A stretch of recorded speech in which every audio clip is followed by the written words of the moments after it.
Welkom bij weer een nieuwe aflevering van Limburg Alleen. Straks hebben we hier Nederlands kampioenen zitten.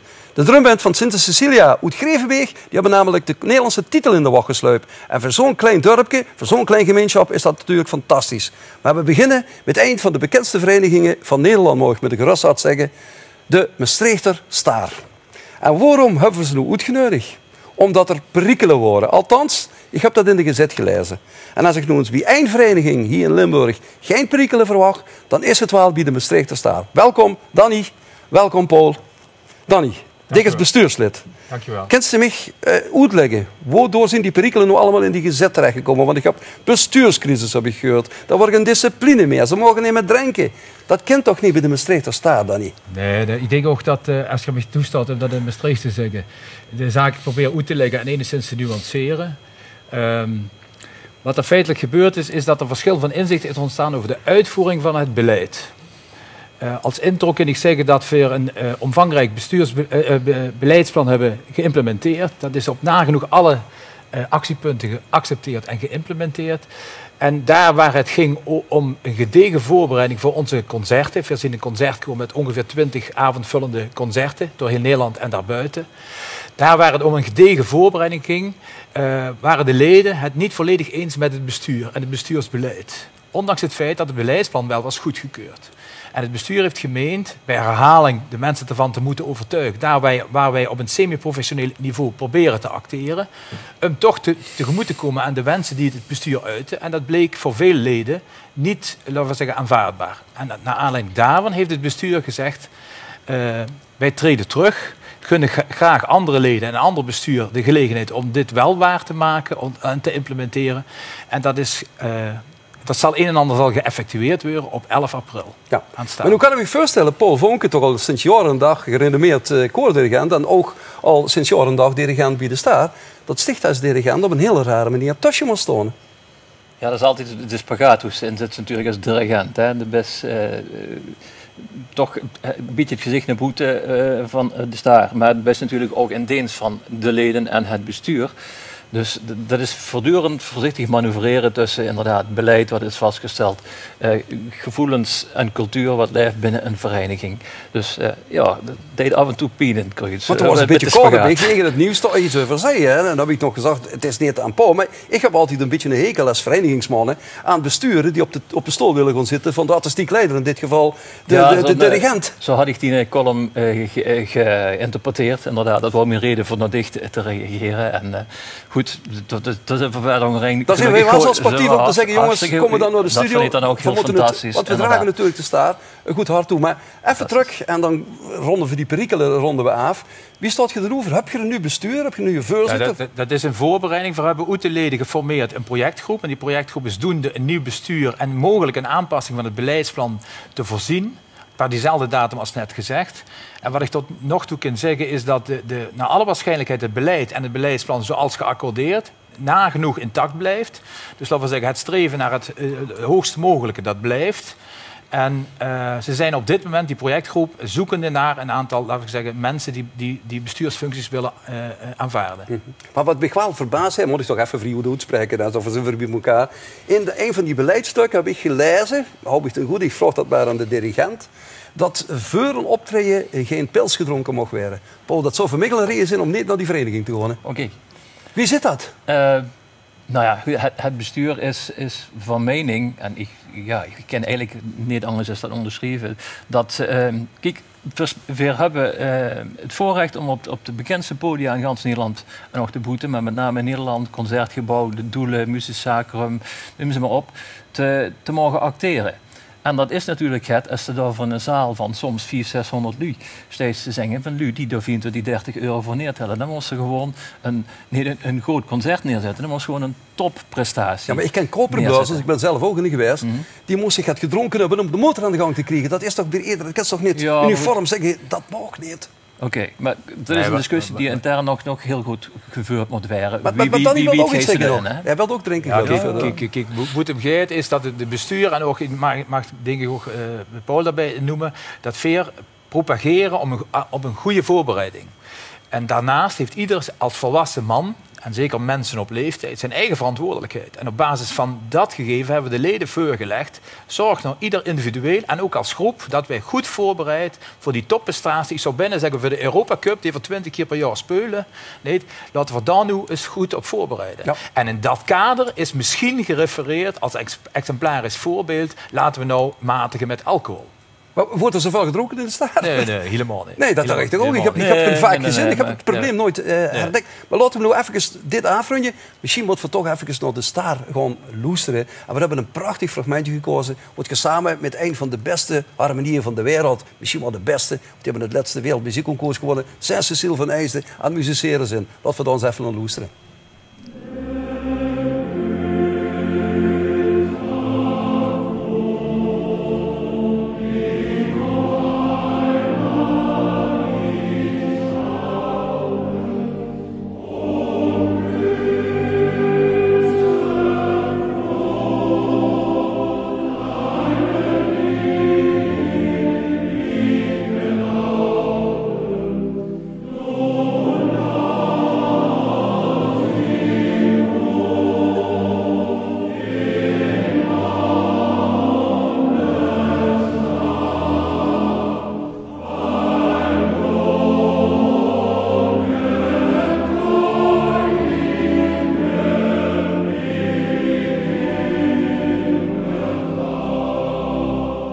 Prachtige muziek. En zo willen we die staar ook horen. Niet dat gezeur allemaal in die kranten, niet die kritiek. We willen de staar. Ja, daar moeten we trots op kunnen zijn natuurlijk in Nederland. Hè. Wat heb je als toekomstplannen? Laten we daar eens naar kijken. Nou, ik denk over het muzikale dat Paul het beste de antwoord kan geven. Ik kan misschien over de vereniging gaat zeggen. Jaarlijks zijn wij in staat, omdat we ongeveer 12 tot 15 nieuwe leden binnen onze vereniging te accepteren. Nou, ja, maar oud zijn die? Heb je veel jeugd erbij? Ja, dat is denk ik een probleem bij de koorwereld in het geheel. Ja. En ook bij de vereniging, laten we zeggen, als een maatschappelijk gegeven. Alle verenigingen, muziekverenigingen enzovoorts, fanfares hebben, laten we zeggen, nou, als ik dat mag zeggen, bijna allemaal moeite om de jeugd vast te houden. Het gaat er niet om ze binnen te krijgen, maar vast te houden. En natuurlijk heeft de staar dat probleem, of dat we zeggen, die uitdaging ook.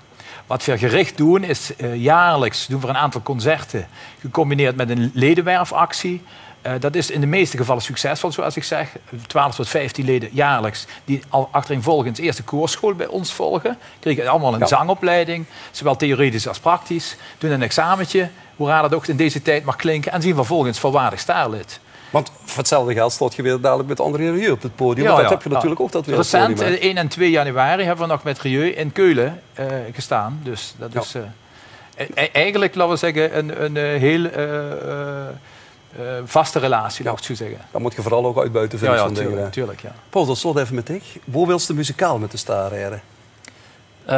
Want de meeste lui, dat gedacht is formuleer, de meeste lui die willen natuurlijk toch dat slavenkoor werden. Die willen toch B.R. Schillings op het podium hebben. Hoe wil je dat doen? Want ook die verdieping, denk ik, is niet alleen natuurlijk in de mentaliteit, maar is ook in het repertoire aanwezig.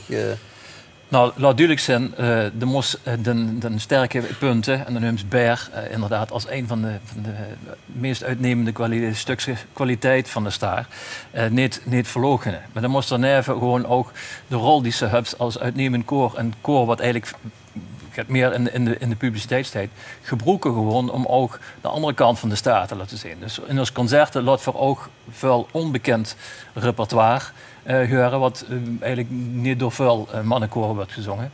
Voor ons nu programma, hoe we nu aan het studeren zijn en wat we hopen vanaf september, oktober opnieuw in de theaters te brengen, hebben we een compositie laten schrijven door Maastrichtse muzikus-componist Hans Leenders. Speciaal een hele nieuwe, moderne, eigentijdse compositie, klassiek.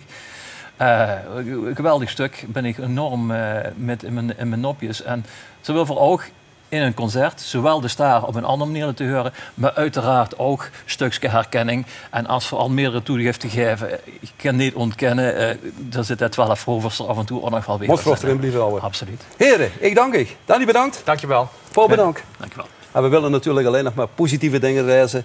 Zowel in de gezette, maar natuurlijk ook op televisies. Heel veel succes met de Maastrichter Staar. Vriendelijk dank. Dankjewel. Ja, en na de Maastrichter Staar kan ze natuurlijk nog maar één vereniging hebben die dat kan durven treffen. En die zit hier aan tafel. De drumband, het slagwerkensemble moet ik eerlijk zeggen, van Sint Cecilia uit Grevenbeek. Heren, proficiat.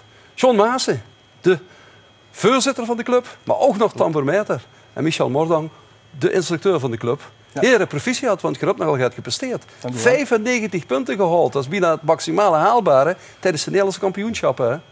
Maar even terug, John, naar het beginnen.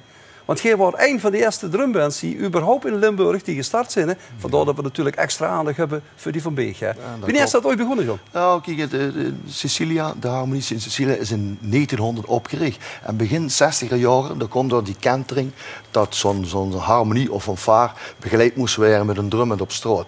En uit die periode is ook onze drumband gegroeid.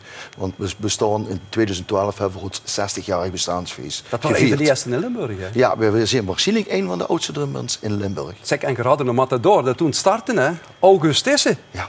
Later bekend dirigent van onder andere de fanfare in Werment. Ja, grote succes met gehad. Maar ook de man dat toen al de stambourmeester bij de Maurits voorop leep. Het mijnkorps, zal ik maar zeggen. Klopt.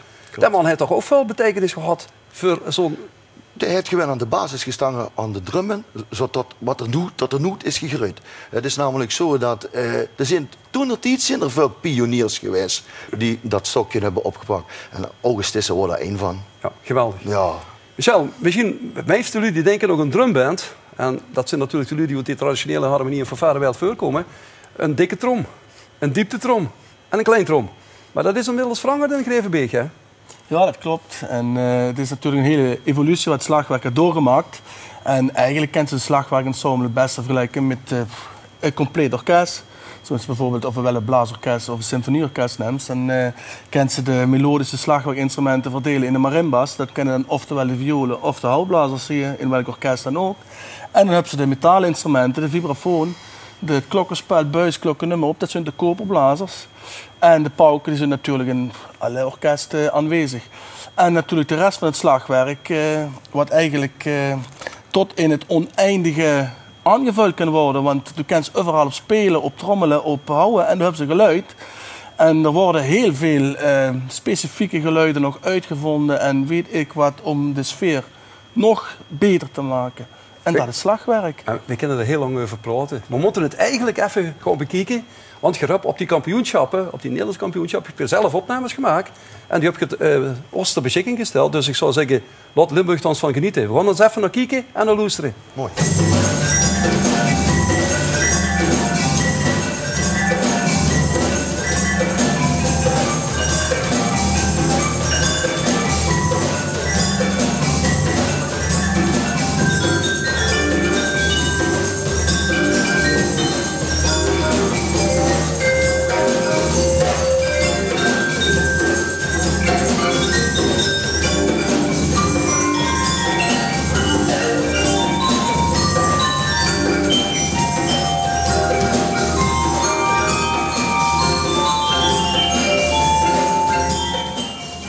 Ja, veel jullie zullen in Limburg verrassen dat dit nog steeds onder slagwerk geteld wordt. Dat is natuurlijk enorm mooi. Maar wat me ook verbaast, John, dat is met de hoeveelheid mensen wat geen op de bühne staat. Want eerder denk ik in Limburg te klagen over tekort aan mensen.